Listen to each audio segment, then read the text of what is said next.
At last, the day has come which would decide my fate, as well as that of my family, and perhaps the entire empire. The day of the revolt.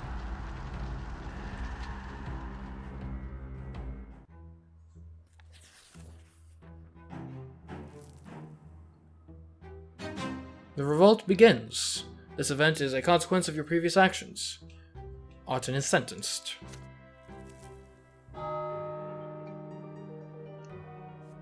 The revolt begins. Word about the sentence you passed upon the Arcanian commander instantly spreads throughout Anazote. The commoners are celebrating. For the first time, the law has proven to be more powerful than the ancient authority of the Arcanians. All over the city, triumphant crowds are assembling. The people praise Judge Brante and declare an end to the oppression. The outcries become more daring by the hour. Freedom from tyranny! Down with the noble yoke! The authorities anxiously observe the people's revere. Elborn receives orders from the magistrate to disperse the crowds and with gendarmes, but he refuses to do so on the grounds that the people are unarmed and assembling peacefully. Elverman is livid. The animosity among the ruling circles is quickly transforming into naked enmity. Humiliated, Auten refuses to comply with his sentence and go into exile. The city is on the brink of a revolt.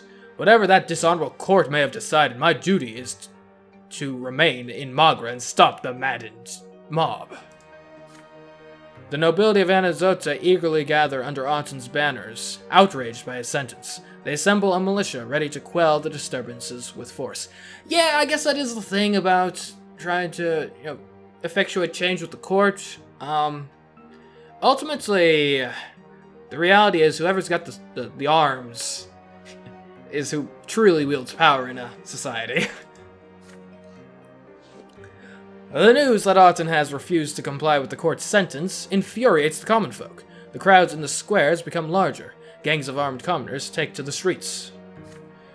Remy L. Vermin is already dead, his life taken by the verdict of the people's courts. He was strangled by the mob that broke into the city hall. The chancellor's lifeless body now hangs just outside the windows of his office for all to see. There's no stopping the revolt now, but you know that after Auten's trial, your name carries weight in the eyes of the commoners. How will you use their support at this crucial moment? Oh, okay. Apparently Sophia is leading the revolts. Remy is dead. Okay. Well then, we've got a whole lot of revolt stuff. So the revolt is currently at a stalemate.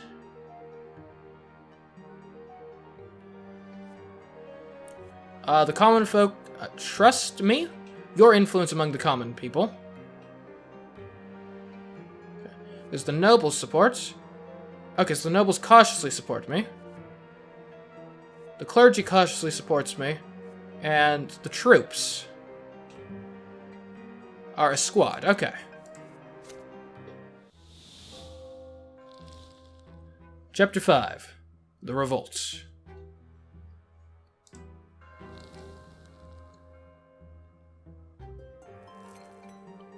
At dawn. For years now, Anazote has been simmering like a cookpot over a slow flame.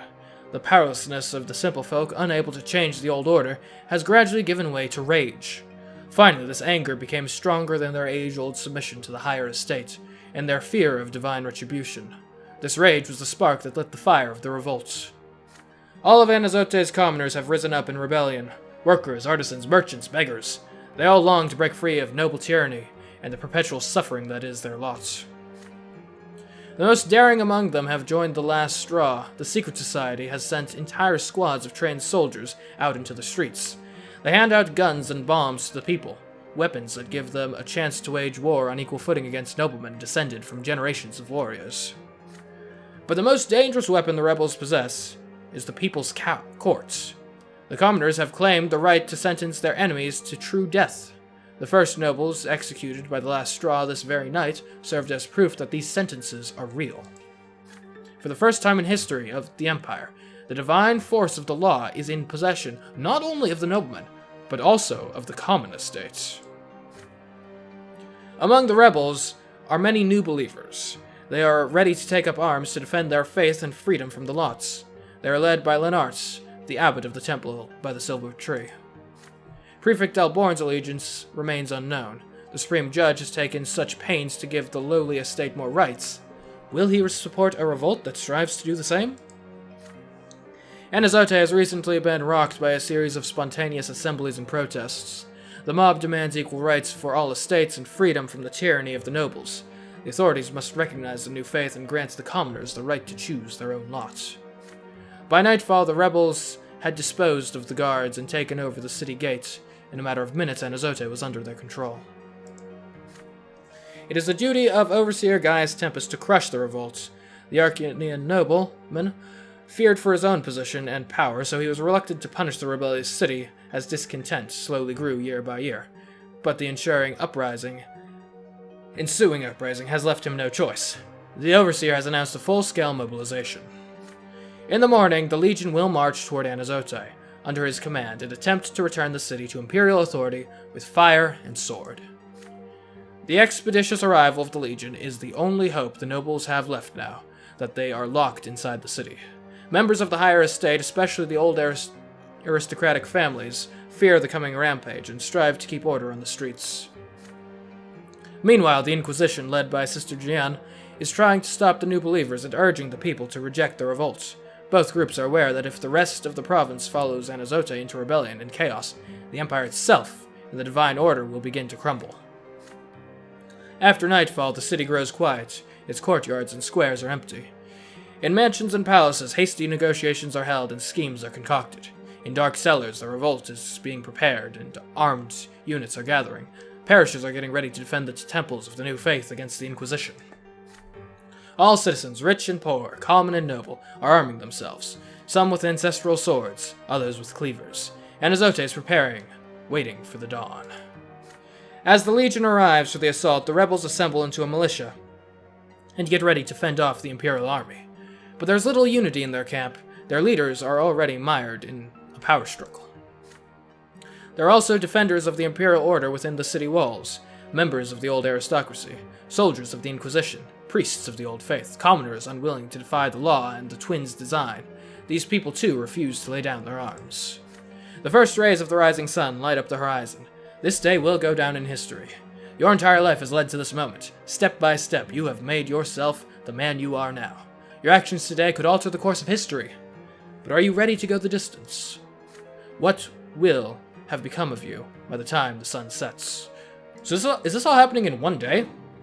Okay, wow. Revolt is at +2, we're at a stalemate. Okay, outcomes of the chapter. Okay, so chapter 5, the revolt. The first rays of the rising sun light up the horizon. This day will go down in history. Your entire life has led up to this moment. Okay, yeah. Okay, Legion is defeated. The revolt wins a decisive victory over the Imperial forces. So we would need to be leading the revolt. The revolt would need 6 strength, and we'd need 2 troops, and the common folk would have 2 love us. Peace with the Overseer. Forced to accept the demands of the revolt. So, again, revolt would need to be up to 6. We would need to be leading the revolt.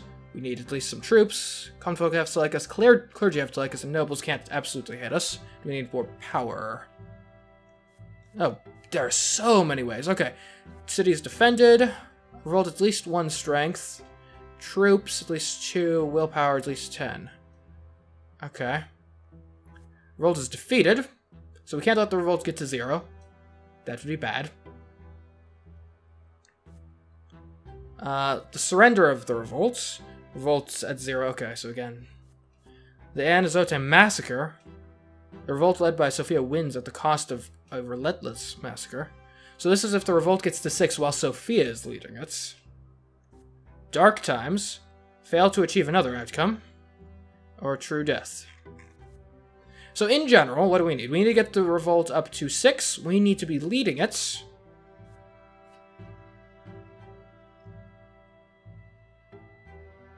If we're revolutionaries, that is. I mean, I guess technically we could be on the other side, maybe?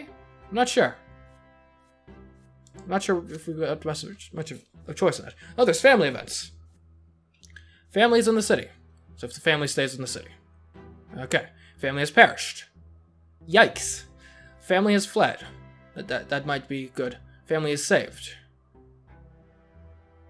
Okay. Occupation. Escape from the city. Okay. Lead the revolts. I need to eliminate Sophia to lead the revolts. Interesting. Or I can side with the Empire. Okay. Or I can take the... Okay. Gotcha. So I can just flee. I can try to usurp Sophia and lead the revolts. Okay. Or I can join the Empire. Like a revolt screen's now available. Well then, here we go.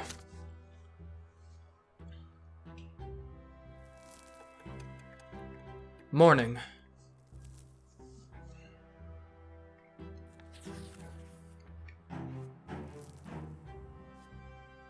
The family's fate. This event is a consequence of your previous actions. The first rays of the morning sun reached the windows of your family home. It would be so easy to forget about the impending revolt here within these old familiar walls, but the calm before the storm will soon be over, and yesterday's turmoil will remain. There are only a handful of hours left. The Brontes have to decide what to do. Should the family stay in the city and prepare to weather the storm? Should they join the struggle? Or should they simply avoid it? After a sleepless night, you gather in the sitting room as a family once again. Father is the first to speak. His determined yet surprisingly calm voice fills the room. This is what I was afraid would happen. The noble estate has turned a blind eye to the common people's misery, and now we have a revolt on our hands. It is my fault as well. I did all I could to serve the cause of justice, but it just wasn't enough, and now blood will be shed. The family patriarch casts a somber gaze over his children. I want to make one thing very clear today. Our family cannot get involved in the unrest. We will not take sides. I feel for the common estate, but we're not getting dragged into a hopeless bloodbath. As for preserving the overseer's rule in Enazote, we will not sacrifice ourselves for that either. He's led Magra to this rebellion, and now it's up to him and his legion to deal with the rebels. And we mustn't forget Commander Otten and his noble militia. They're all too eager to use this opportunity to slaughter all the nobles they blame for the revolts. Father is silent for a while, then he takes his sword off the wall and places it firmly on the table. His voice rings with the coldness of steel. We will stay in our city and protect our home. Whatever danger we might face today, the Brontes will not surrender their home, their status, or their place in this world. None of you have ever seen Father so filled with resolve, but he still seeks your support. Robert, the patriarch of the Bronte family, meets your gaze. My son, I know you're going to make your own decision. You're too deeply involved in this conflict to just stand aside. But right now, I'm talking about our family here, Brian. Our family must remain out of harm's way, no matter what you decide to do.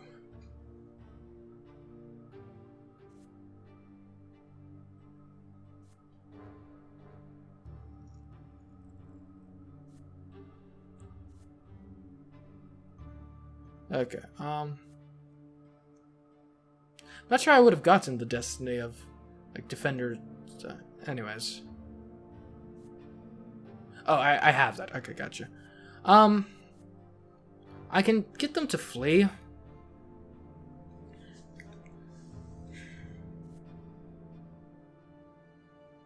They'd probably be safer if they fled. At the same time, though, we are at 0 willpower, and I've got a feeling that we are going to need that during this day. So, Robert, Father, defend this home. As for me, like you said, I think I'm a bit too entangled to stay neutral, but I wish you the best. You agree with Father. The Brontes need to take shelter at home and stay out of this struggle. It would be unwise for the family to take any sides in the coming conflict. They should just focus on keeping each other safe. You, however, will have to act on your own. This is a historic day. You cannot stay out of it. Soon you will join the struggle for the city's future. You have to get ready and muster all your strength. Father lets out a bitter sigh and puts his hand on your shoulder. Very well, son. Always knew you had your own destiny. I hope you fulfilled today. Determination written in his face, Father stands up and buckles on his sword belt. As for the rest of us, we will stay home and stick together. Check all the locks, board all the windows, and reinforce the doors. You say your hurried farewells to your family and leave them to their preparations for the coming storm. If they should find themselves in danger, you promise to come home and help them at once. But in your heart of hearts, you're still uneasy. You finally walk out the door and head for the gates. This is where you belong now, on the streets where history is about to be written. Brian, hold on! You turn around and look behind you. The hunched, hapless silhouette of your younger brother Nathan appears on the steps. Nathan hurries toward you. Okay, the family is in the city. Hopefully they're safe.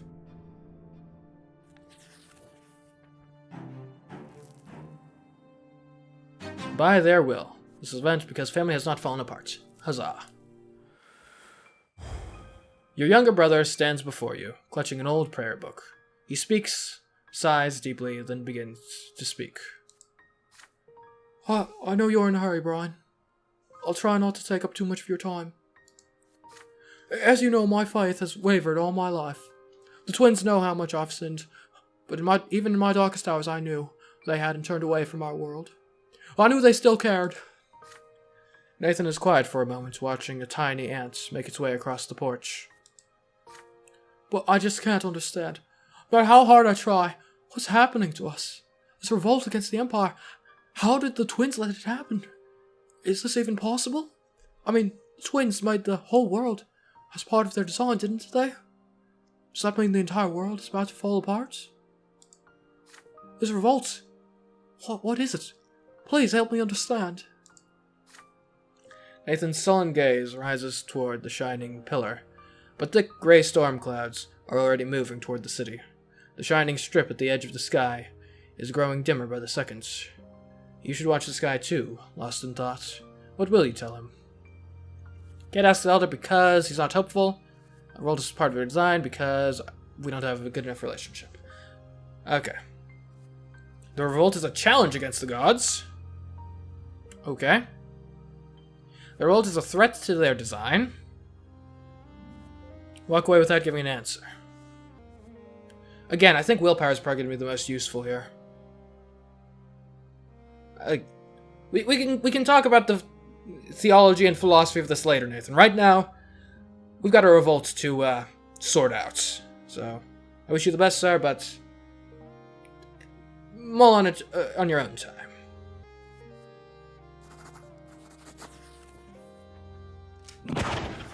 A nearby gunshot startles you, brings you back to reality. You shake off your reverie and focus on the task at hand. There's no time to waste. You tell your brother that you have no time for theological debates. You have to go. Nathan's mouth begins to tremble, and his shoulders slump. He barely manages to stay calm and composed. You're alright, Brian. I'm sorry for bothering you. I just thought we might not get another chance. Well, off you go. Nathan's bewildered eyes follow you to the gates. He hangs his head, still clutching at his old prayer book. His hunched figure looking even smaller now. You leave him to his own devices, face to face with the sprawling, livid, mad, mysterious world around him.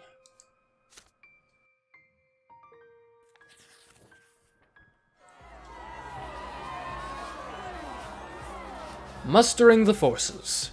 The crimson sun slowly rises above the horizon. You make your way through a city in chaos, carefully observing what is happening on the streets. The rebellion is flaring up again after a night of calm. Once again, the commoners are taking to the squares in droves.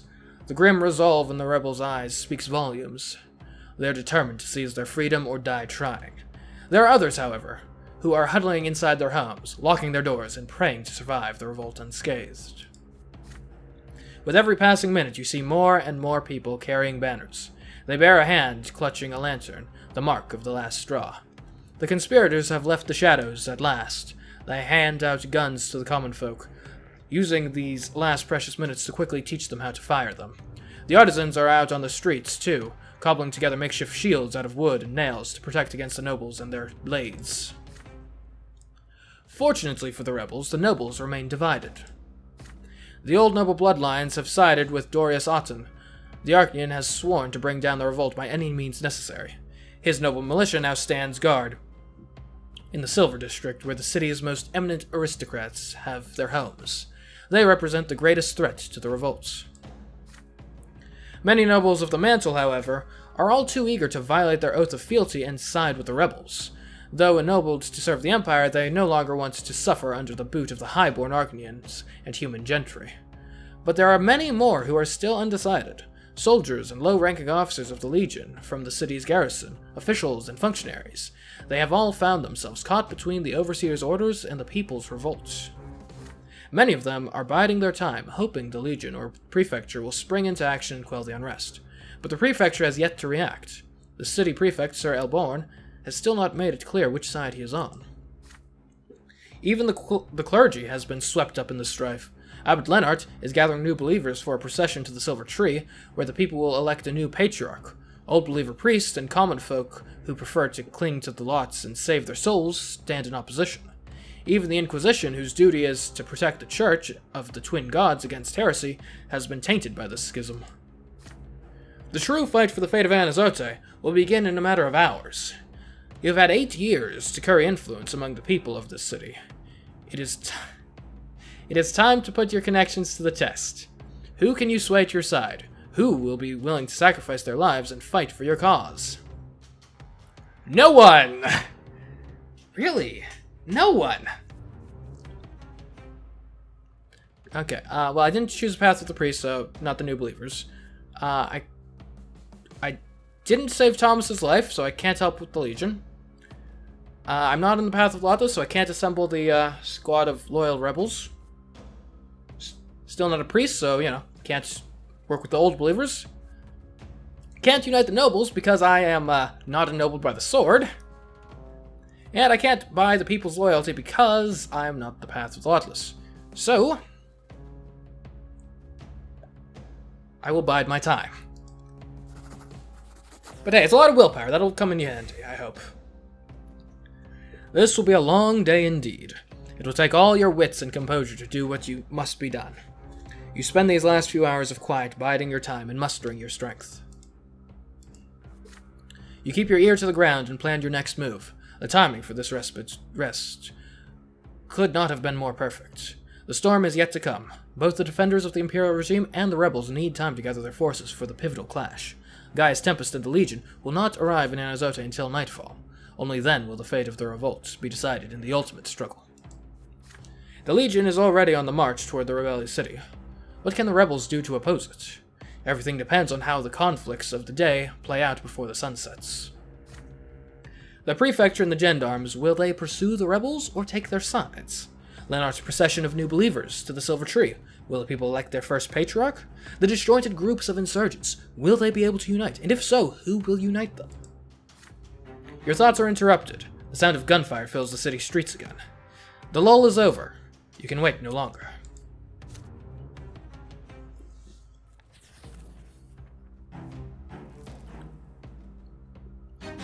A fading light. This event has consequences, because I was the path of the nobleman. The sun rises higher and higher. Your carriage is hurtling down the street, making its way through the crowd with great difficulty. Many barricades have appeared overnight, made out of old boards and rotten trash. You have to reach the prefecture as soon as you can. The gendarmes and judges' reaction to the revolt could be decided at any moment. Any word from Sir Elborn, no, even the slightest sign from him, could determine their allegiance. The Silver District is empty now, populated only by a searing wind sweeping the light debris across the cobblestones. You smell smoke. A noble house must have been set on fire nearby. You hear hooves clattering in the distance. There is not a soul around. All you can hear is a fountain burbling in a small square, mixed with gentle, melodic laughter. You yell for the carriage to stop. Those graceful movements, that clothing, so light and airy, that thin, slender figure playing and splashing in the water. The rays of the sun dance and glitter on its golden skin. Uh-oh. My ex.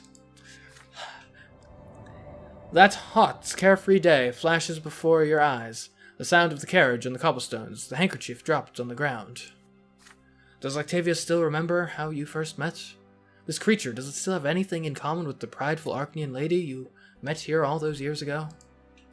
The creature that was once Octavia is laughing as though she cannot see the ruined streets around her. You come closer.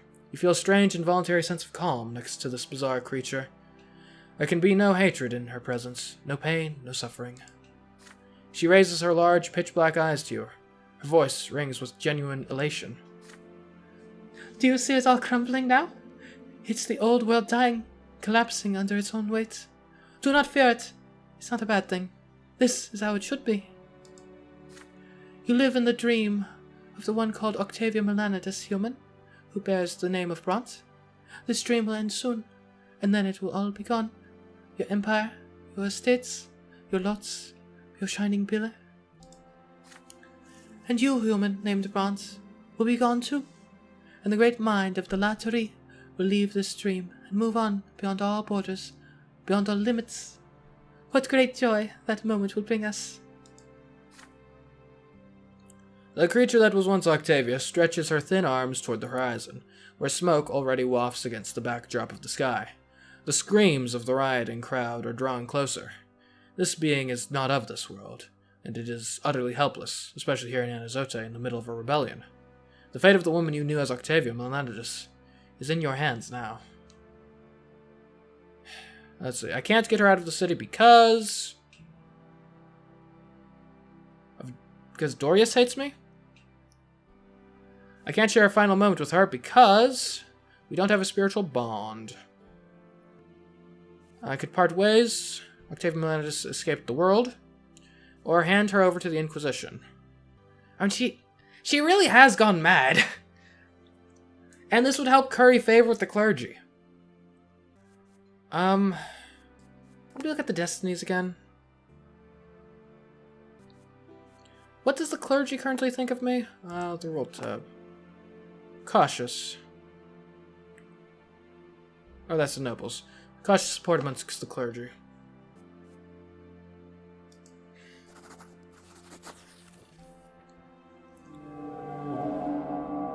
The inner calm you felt is suddenly replaced by worry.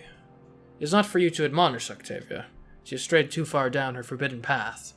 Dragging Arcanian and human souls away from the foot of the pillar is the lot of the priests. Only they can help her now. And so you place both hands on Octavia's slender shoulders and guide her to your carriage. The creature offers no resistance. Where do you take me, human? Named Brante? We will remain where we are. Watch your world melt away before your very eyes. You tell the flabbergasted driver to take you to the Inquisition ward. The moment you step out of the carriage, Jean's familiar figure emerges from behind the ward's tall fence. She is accompanied by several grim-looking champions of the faith. Judge Brante? If you have any business with the Order, you better be quick. We need to put an end to Leonard's madness and his procession. You explain the reason for your arrival. You have found the daughter of Archduke Melanides. She has strayed from the church, allowed the Latterian heresy to beguile her, and altered her body and mind to resemble an enigmatic, extinct race. Jan's exhausted eyes grow brighter. The Archduke's daughter? Sir Brante, it's a good thing you brought her to us. If the people had heard that even the Arcanians had succumbed to heresy, the city would have strayed even further from the true faith. Your deeds fill me with hope, Judge Brante. I knew there was a reason I approached you beneath the tree all those years ago. Know this. When the time comes to unite the city against the rebellion, the clergy and the Inquisition will support you. The champions of faith lead Octavia away. The golden creature's thin, fragile figure disappears behind the tall fence, but the last thing she just said is still echoing in your mind. Abandon your attempts to change this dying world, human named Brian. They will only prolong your suffering. You shake your head and return to reality. Elbourne, the prefecture. You need to hurry. Okay, clergy.